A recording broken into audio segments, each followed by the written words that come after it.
Hello everybody, it's Richard again, library storyteller, and I'm going to just get back into the story.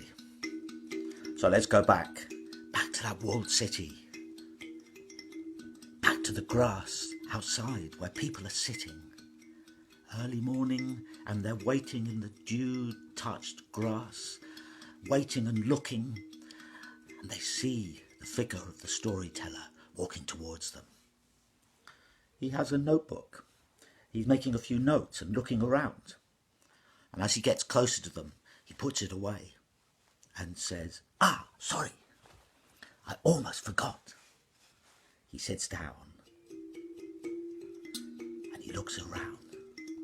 He says, I suppose you want to know what happened to the princess who was being rowed by the old lady in the underground stream in the middle of the rock. I suppose you want to know that, don't you? Of course we do. So he said, well, there she was rowing along. There she was telling a story, if I recall, about a tortoise and two swans. And there was the princess listening, because a story is everything. And the old lady said, well, these two swans, you see, they had a stick, and they took the stick in their beaks, and the tortoise, with his toothless mouth, clamped the stick in the middle. And then those swans spread their wide wings and lurched into the air, flying. And as they flew, they carried the tortoise. They carried the tortoise higher and higher, and the tortoise saw sights it had never seen before. The clouds, the blue sky, so close, and then down below, the green earth. And the tortoise was so amazed. It shouted out, I can't believe... But his little toothless mouth let go of the stick. Oh no, said the princess.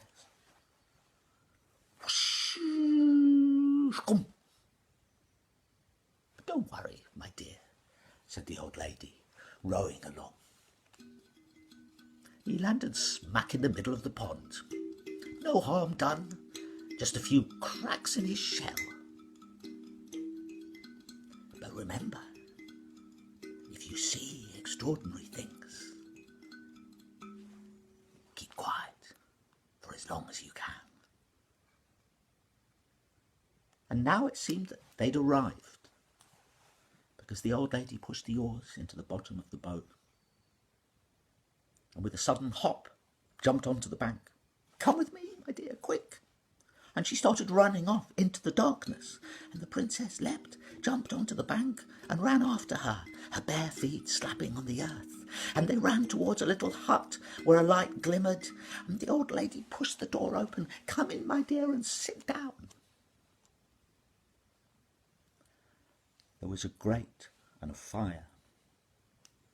Next to the fire there was a stool, and facing the fire there were 3 chairs. And at the bottom of the stool there slept a cat. The little old lady ran to the chair and sat down, and the princess went to the stool and sat down and stroked the cat. And she saw that in each one of those chairs there was an old, grey, bright-eyed lady, so old they almost disappeared into the chair. And the lady in the middle said, I think you've met my little sister. Don't listen to her, she doesn't know anything. And the third little old lady said, Is she there? Is she there? Has she come? Yes, she's come, she's come. Very well. The first old lady shouted something out. Pot, pot, bubble and boil. They all started to chant it. Pot, pot, bubble and boil. And the princess looked, and on the fire there was a pot, and the pot seemed to be shaking and quivering. Something was boiling inside it. And then they started to chant again. Spoon, spoon, stir and dip. Spoon, spoon, stir and dip. The princess saw that there was a spoon in the pot, and it was stirring round, all on itself. And she said nothing, but she watched. And then they started to chant again. Bowls, bowls, serve a meal. Bowls, bowls, serve a meal. And somewhere out of the darkness, hovering in mid-air, there were suddenly 4 bowls.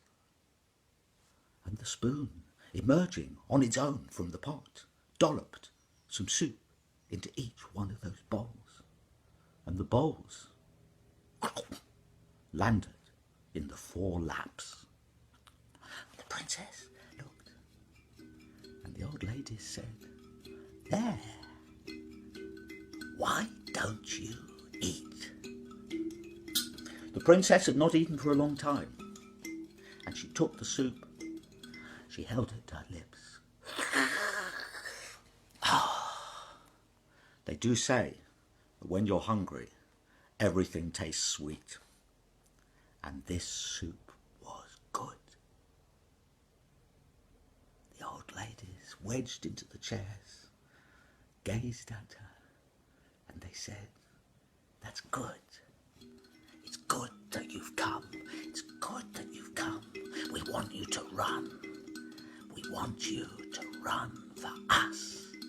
The princess said nothing. The first old lady said, "We'll give you some presents. You can take them with you." And the second old lady said, "You've got to go far. You've got to go far."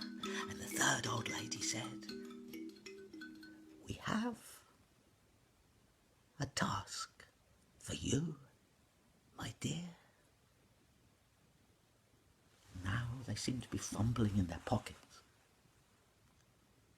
And they both, all of them, pulled something out and held it in their palms. And the youngest old lady said, "Here, my dear, I want you to take this." And she gave her a tiny little nut. The princess took it, but said nothing. And the second old lady said, "Here, my dear, I want you to take this." And she gave her an ivory comb. And the princess took it and said nothing. And the third old lady said, "And here, my dear, here, take this. I have no need of it any more."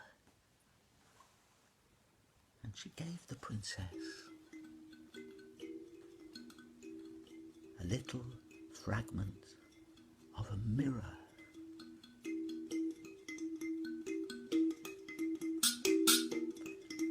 And the princess took those 3 gifts. She took those 3 gifts and she said nothing. And then the cat that had been sleeping at her feet opened its eyes. And the old ladies said, "We'll give you a companion as well."